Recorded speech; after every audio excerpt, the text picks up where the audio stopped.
Buenas noches, muchas gracias a todos por estar aquí.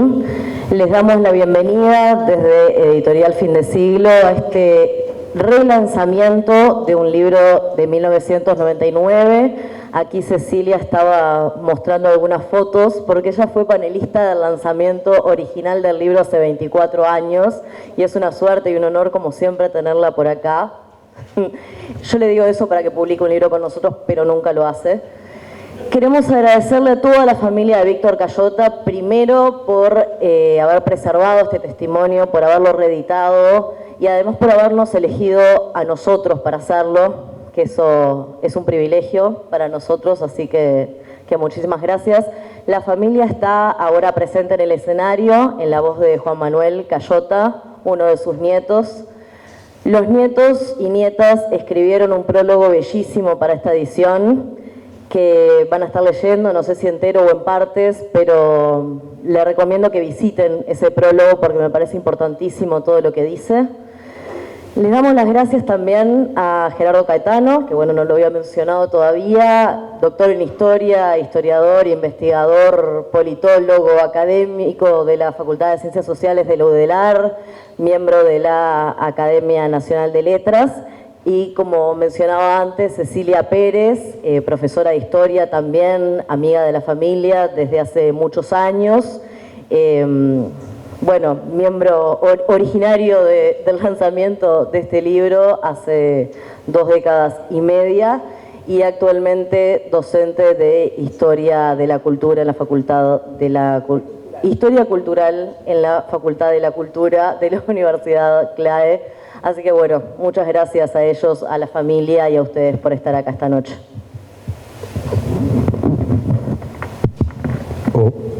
Bueno, buenas noches a todos.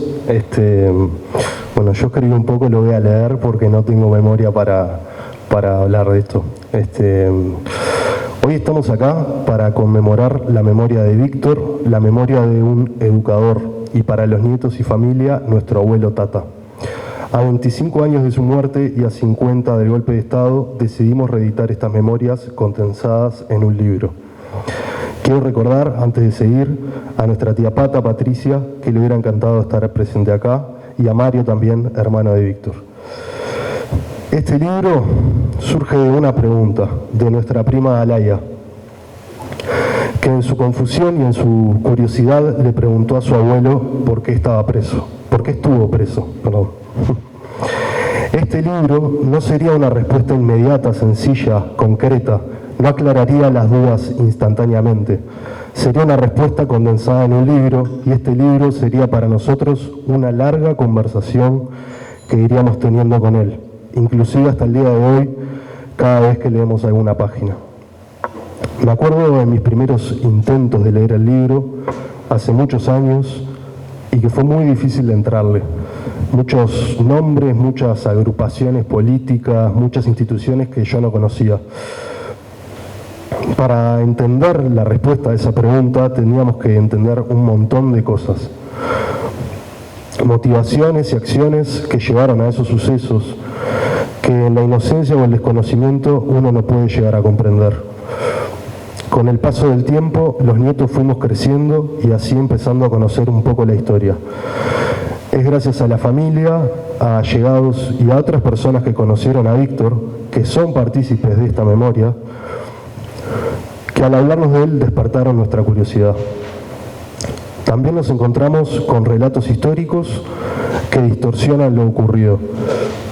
Este libro es entonces un salvavidas entre un montón de desinformación para los que estuvieron, para los que no estaban y están ahora y también para los que van a estar. Es desde una obligación moral de combatir esa mala información que este libro tiene importancia para nosotros y para cualquier persona interesada en entender esa época. Este relato es el relato de un educador y sindicalista, pero también de un esposo, padre, hermano y abuelo, que durante los momentos más deshumanos de nuestro país logró conservar ideas y valores que quedarían plasmadas en este libro. Es la historia de una lucha desigual, del chico y del grande, como la de 1976, donde Defensor Sporting, un cuadro chico, 76. Perdón, ¿cómo cuadro? Acá lo puse entre comillas.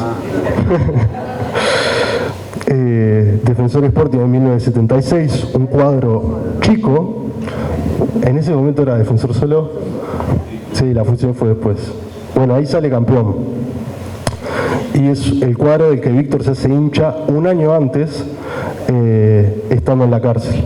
Y por suerte al otro año, en 1976, lo puede ver campeón, él ya libre. Bueno, ese cuadro de fútbol se convertiría en una tradición para la familia. Este libro sigue siendo hasta hoy en día un lugar de respuestas. Son respuestas del pasado y del hoy también. Este libro es un vehículo para salir de nuestra parte más cínica y entender nuestra libertad como un privilegio, que por más de que lo consideramos un derecho, es un privilegio también.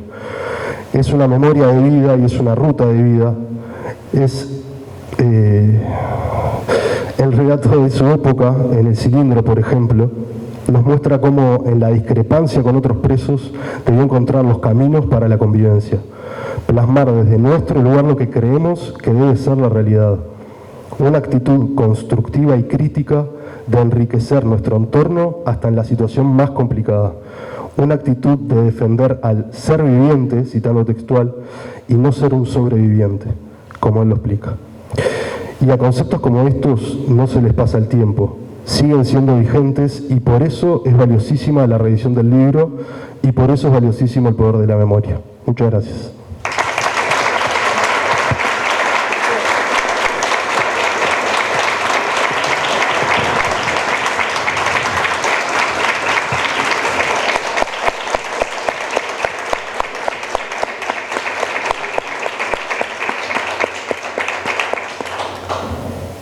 Bueno, me quedé con pocas cosas para decir, porque Juan Manuel dijo muchas de las cosas que yo había pensado, y que salen del libro, pero también salen de haber conocido a Víctor.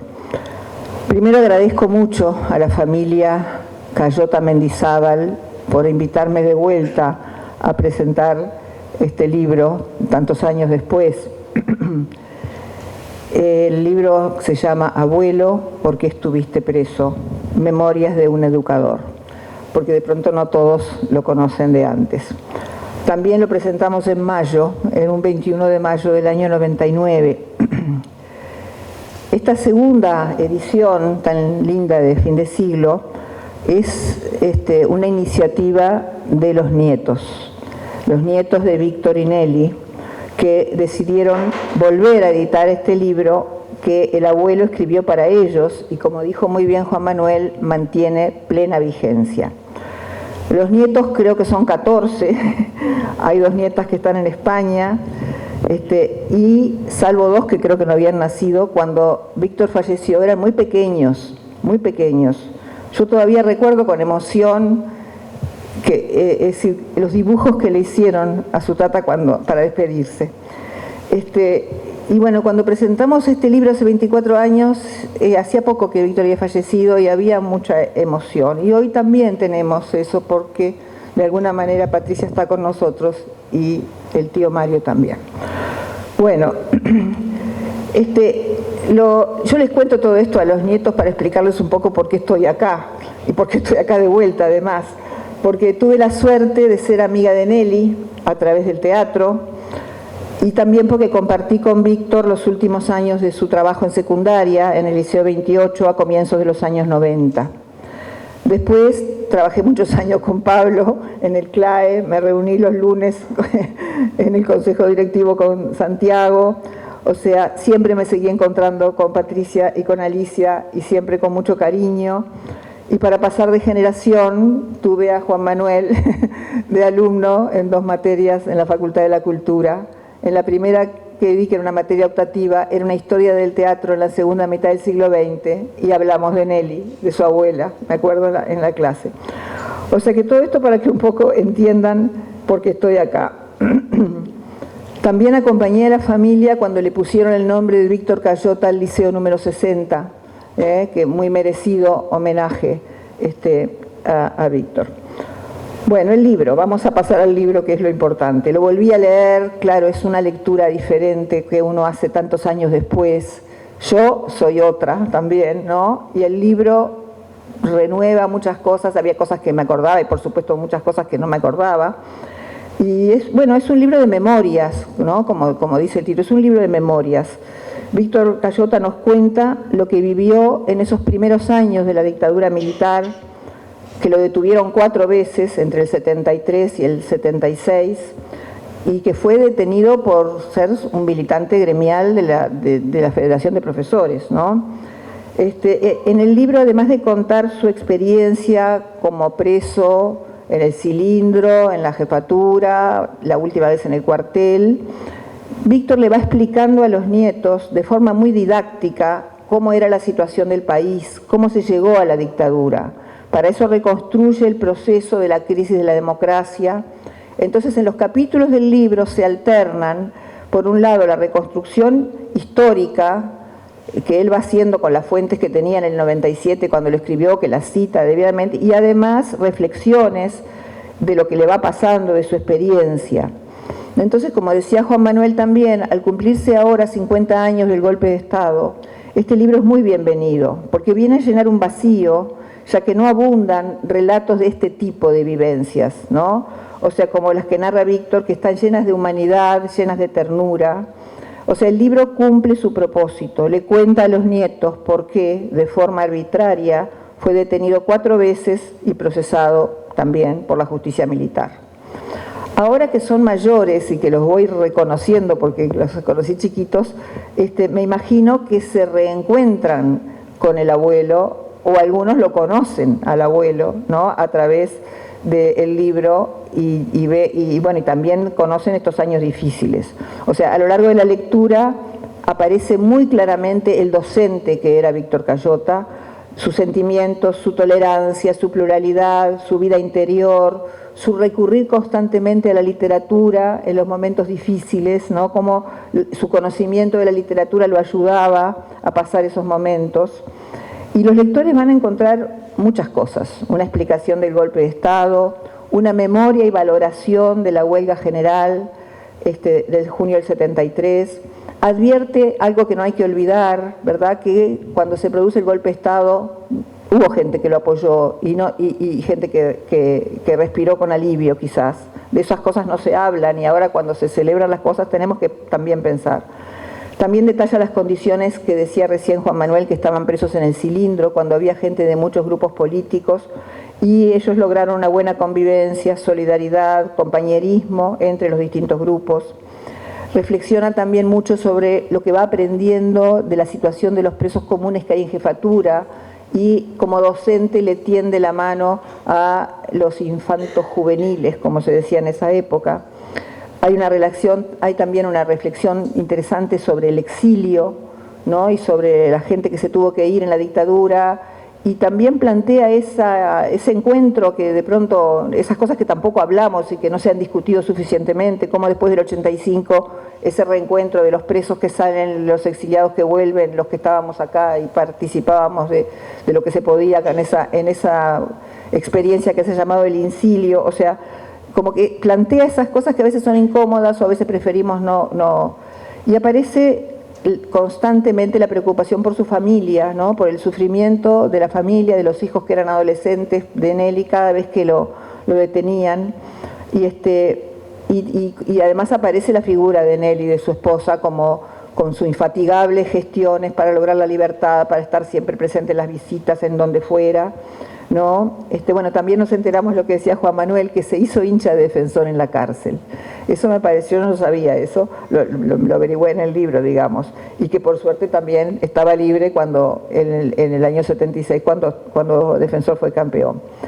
Mi recuerdo es que en el Liceo 28, donde yo compartí esos últimos años de la vida laboral de Víctor, cuando en el fin de semana Defensor había ganado, los estudiantes llenaban el patio de cintas violetas para celebrar con él, o sea, era como un homenaje que le hacían, porque Víctor al final de su carrera tenía el cargo de profesor orientador pedagógico, un cargo del cual él siempre apostó al diálogo y con los estudiantes en un momento que todavía en el ambiente había ciertos autoritarismos que habían quedado de la época de la dictadura. También plantea en el libro, para decir algunas últimas cosas, la información sobre la actitud de los católicos uruguayos ante la dictadura. También destaca algo muy importante que es lo que es la dictadura para la sociedad toda, no lo que le pasa a la gente, sino en general lo que significa vivir sin libertad. Eso también lo plantea. O sea, por esto este libro será muy bueno para que lo lean muchos jóvenes que no saben, que no están informados y que van a encontrar una mirada distinta. También para los que lo vivimos, es decir, para los jóvenes que no lo vivieron, para los que lo vivimos, además de los nietos y los bisnietos, que hay 3 y vienen 2 en camino, de Víctor y de Nelly. Entonces, otra vez, muchas gracias a los nietos por la idea de reeditarlo. Felicitaciones.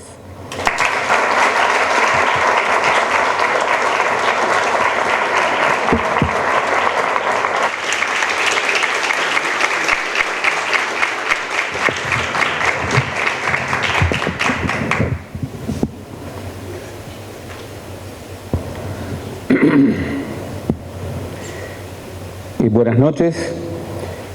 Antes que nada, quiero agradecer muy especialmente esta invitación. Realmente la tomo como un gran honor.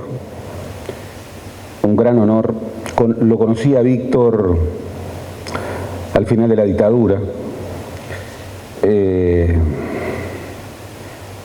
Era una figura muy imponente. Ya conocía a la generación que venía,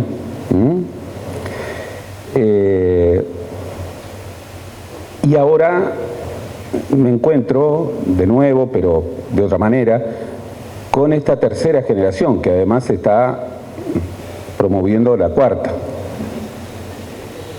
Y en verdad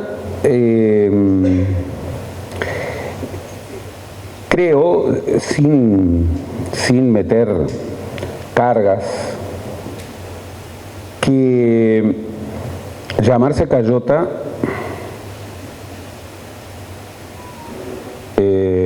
por suerte, es un legado, y llamarse Cayota Mendizábal, o venir de esa marca, porque no hay que olvidar a Nelly, que tenía luz propia, venir de esa tradición, que por otra parte no había empezado con ellos. Eduardo Cayota era una gran figura,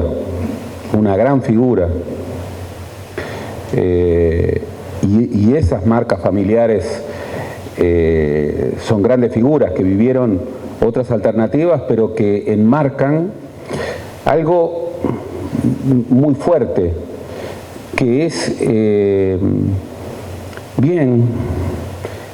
cómo en definitiva podemos ser parte de tradiciones políticas, de tradiciones sindicales,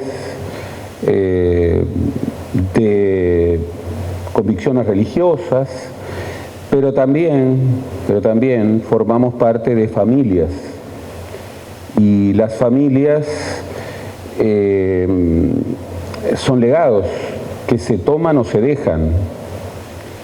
En este caso, yo vuelvo a reencontrarme con un legado, con una manera de ser, con convicciones muy profundas, con valores persistentes, renovados en su vigencia, con una visión de la libertad y de la independencia absoluta, con una visión del pluralismo muy firme, con un compromiso con la memoria,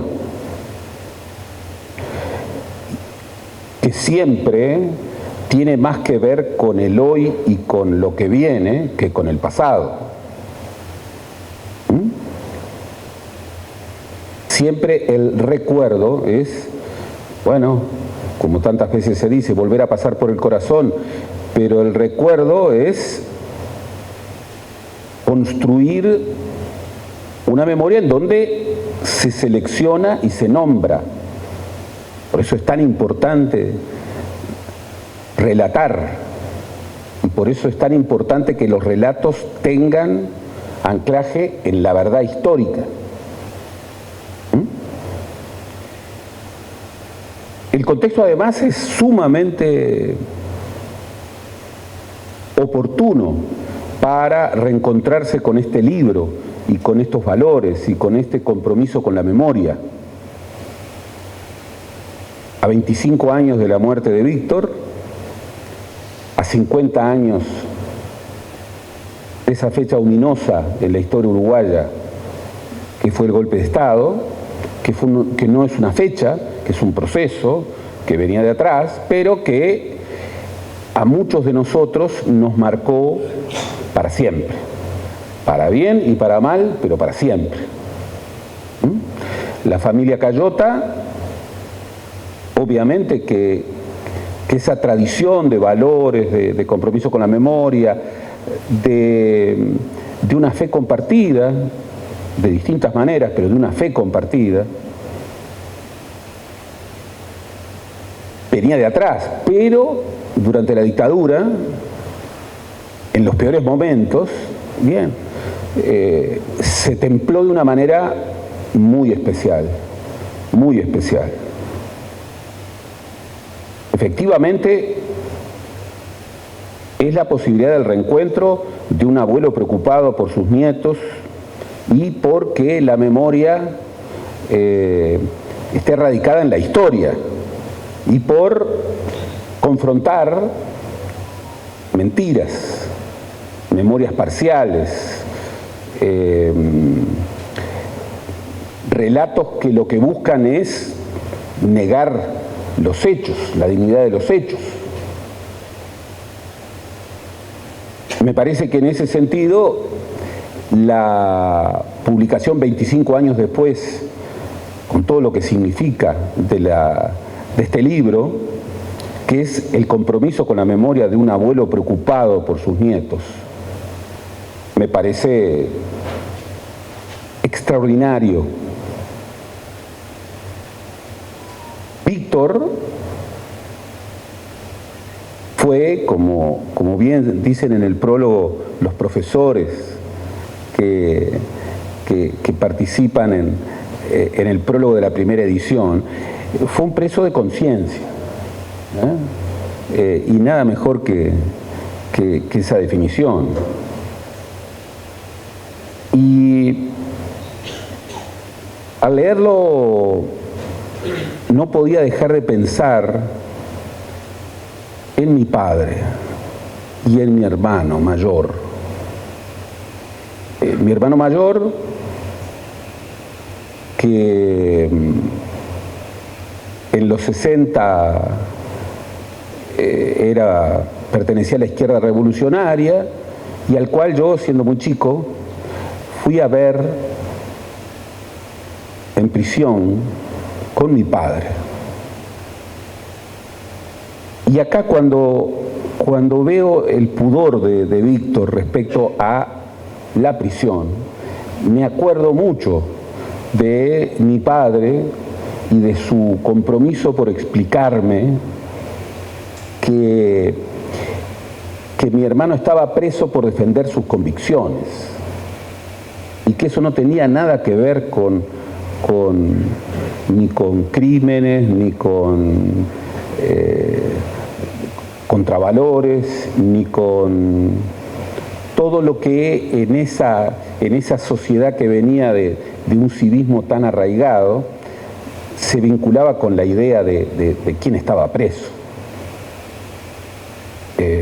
Yo creo que yo reconocí ese pudor de Víctor, donde se toma en serio la necesidad de explicarles a sus nietos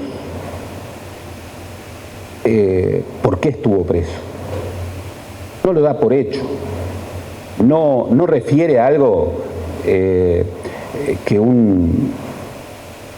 una nueva generación puede de alguna manera heredar en forma casi obvia. No, lo explica muy bien, se toma en serio esa tarea de narrar. No abundan este tipo de narraciones y es una pena y hay que desatar los testimonios como este. Hay que conmemorar con mucho orgullo y compromiso lo que Víctor recuerda hace 50 años, aquellos, comillas, primeros encuentros con la geometría del rectángulo de su prisión. La sorpresa de un ciudadano comprometido en valores positivos, ese maltrato absurdo de los dictadores, su primera noche de preso, y al mismo tiempo la inscribe con verdadero arraigo de verdad en un proceso del que él participó de manera extraordinariamente destacada. La huelga general, ese proceso que no surgió en el 68, mucho menos en el 71, que venía construyéndose, lamentablemente, desde hacía décadas, que finalmente tuvo el corolario en el golpe de Estado, pero que ya estaba preanunciado. Y por cierto, a contramano de lo que algunos dicen, y esto lo revela muy bien, no todo empezó en Cuba, no todo empezó con Cuba. Ya había golpismo militar en el Uruguay antes de Cuba. Esa visión que conocimos de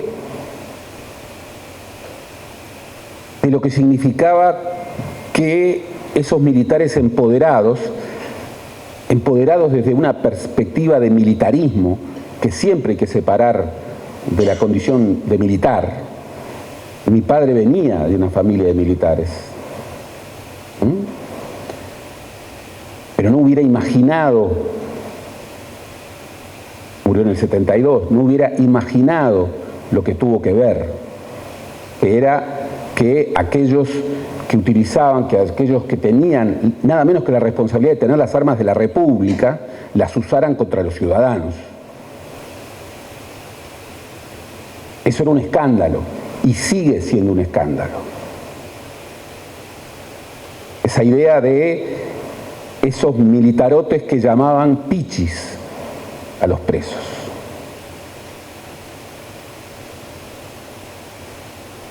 Y él es una, en la explicación de por qué estuvo preso, como siempre, como yo lo conocí, era un hombre muy crítico. Es muy crítico en su lectura de febrero del 73. Es muy crítico con los comunicados 4 y 7. Pero tiene un compromiso con la verdad. Entonces no usa el pasado para ajustarlo a sus visiones preferidas. Es muy crítico con ese espacio de las izquierdas en las que participaba. Es muy crítico con el MLN, es muy crítico con el Partido Comunista, es muy crítico con la Iglesia. Pero eso no lo lleva a utilizar el pasado para afirmar una visión, todo lo contrario. Era ese sindicalismo, era esa concepción de la docencia, cuya primera clave era la incorporación, la moderación, el respeto por el otro, sobre todo por la libertad del otro cuando pensaba distinto, que es la libertad que más vale. La libertad, reivindicar la libertad del que piensa como nosotros.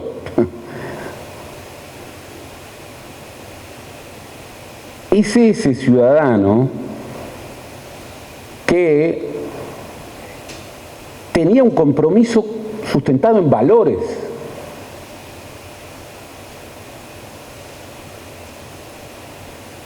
esa idea que tanta falta hace, meterse en compromisos sociales y políticos y sindicales desde valores, desde una idea de bien, con amplitud. Y es ese escándalo de un ciudadano comprometido en valores que no solamente estuvo preso, sino que temía la bomba, que varias veces amenazó su casa. Es la construcción de ese mundo, que fue el Cilindro,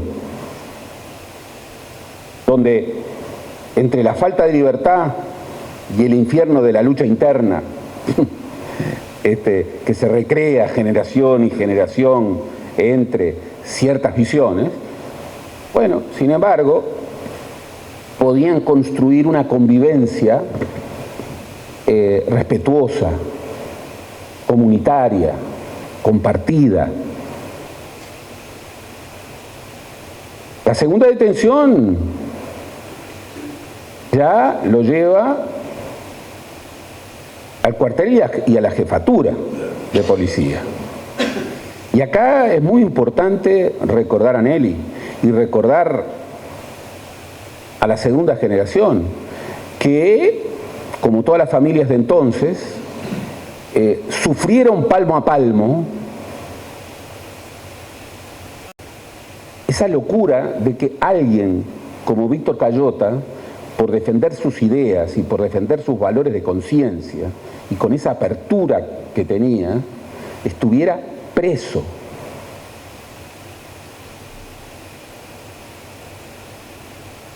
Y eso lo lleva a Víctor, como lo narra tan bien, a una resignificación de las vivencias cotidianas, a volver a valorar, bueno, esas cosas que en las familias, en épocas de normalidad, bueno,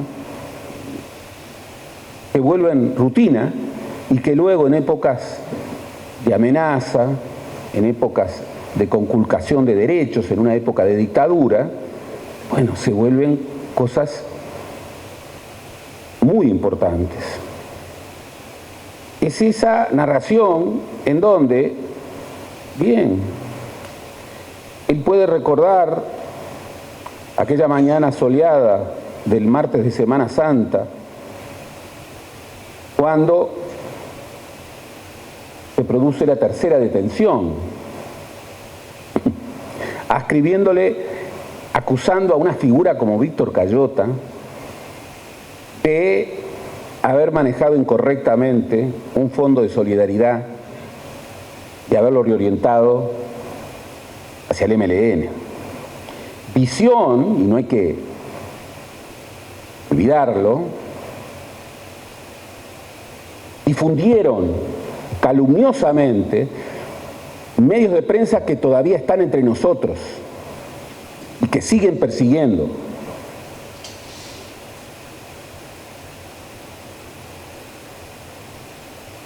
Ese relato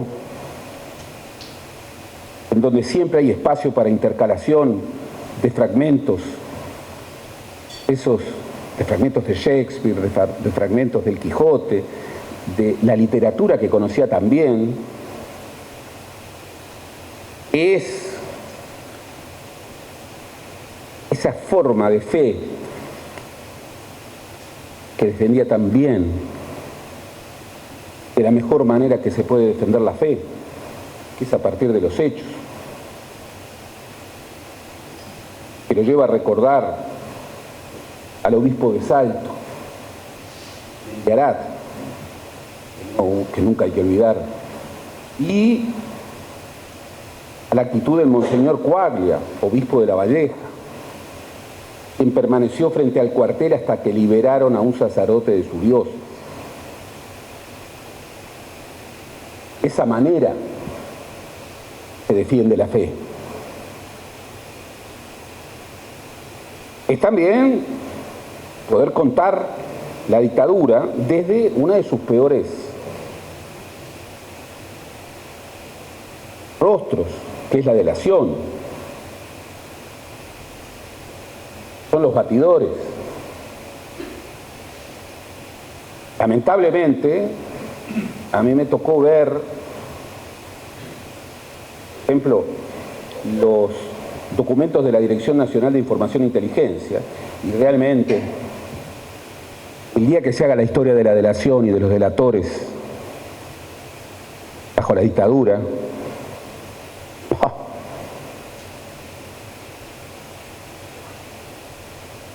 es esa pluma en donde, contándole a los nietos por qué estuvo preso, bien, hace un canto genuino al pluralismo y reivindica cómo Nelly obtiene que Justino Jiménez de Aréchaga, que había sido expulsado arbitrariamente de la Facultad de Derecho, sin embargo, incorpore el caso de Víctor Cayota como un caso de violación flagrante a los derechos humanos. Algo que Víctor sintió como un elogio muy particular.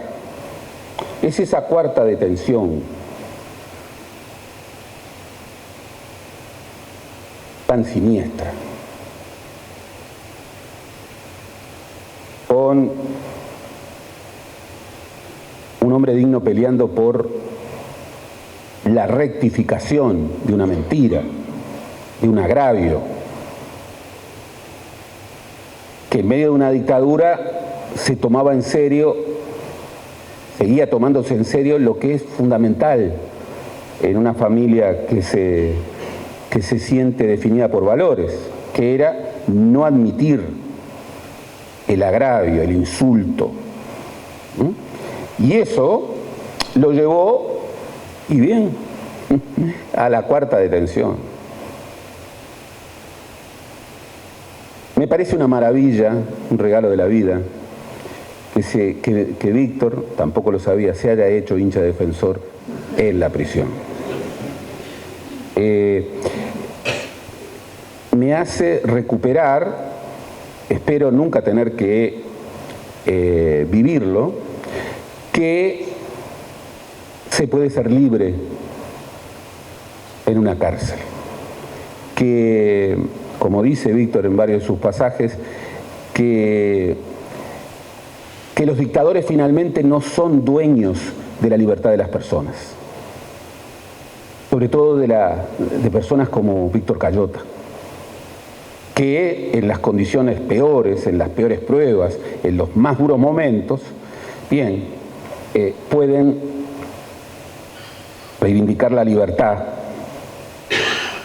desde sus dimensiones más espirituales y más profundas, esas que no domina ningún dictador o militarote o ningún civil adicto a una dictadura. Es esa rebeldía de seguir bañándose en el agua fría, de meter cara a quienes lo estaban avasallando, que lo querían golpear y hacer caer. Es desde esa visión de rebeldía que Víctor, ténganlo en cuenta, se hizo hincha de defensor. Que no Defensor Sporting. Quien era el presidente de Defensor en el 76, Julio César Francini, nunca aceptó esta idea del Defensor Sporting. Y cuando hizo su historia, hizo la historia de Defensor, justo hasta el año en que se asoció con Defensor Sporting. Era hasta ese punto defensorista.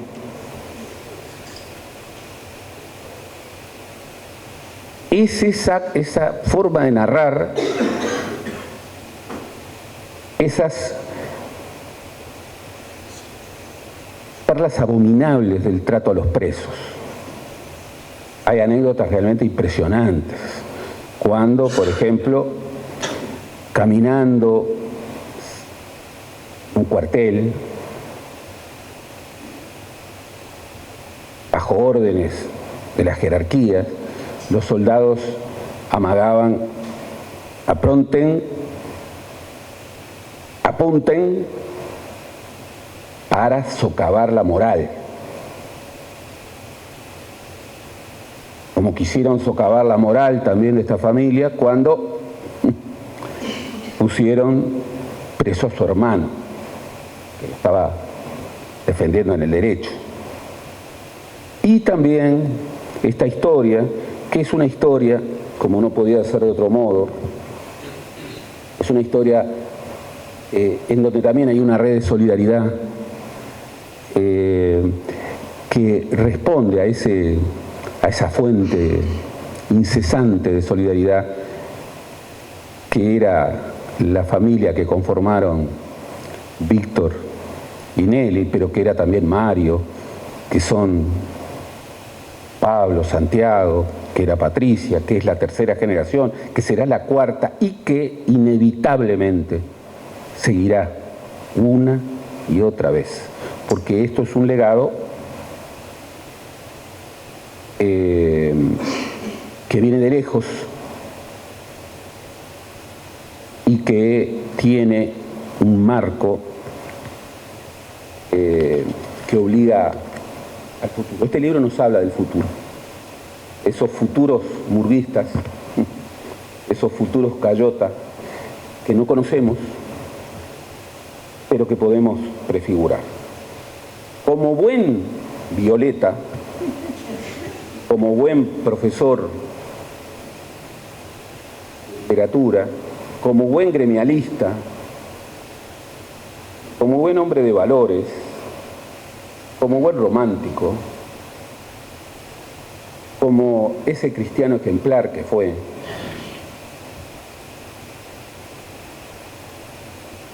Víctor también nos dejó poemas, pero en puridad el libro termina con un poema particular, y yo quiero terminar leyéndolo. Esto es oración, no poema. Oración por los que quieren matar la vida, por los que desangran la paloma, por los que quieren tapar la luz, por los que quieren ahogar la voz.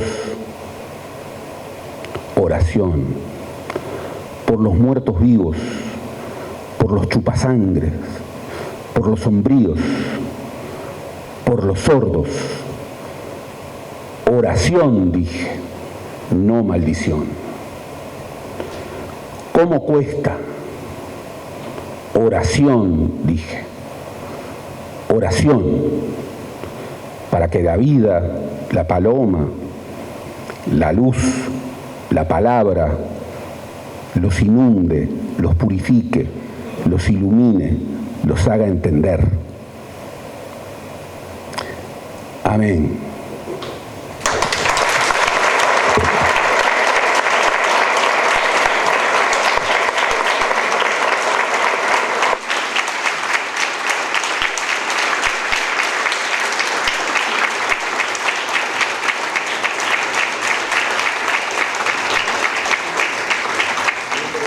En nombre de la familia Cayota, queremos agradecer a Gerardo y a Cecilia por su presencia, por sus comentarios que nos ayudan 25 años después a seguir descubriendo facetas. Valoramos muchísimo, de verdad, que hayan estado junto a nosotros. Muchas gracias.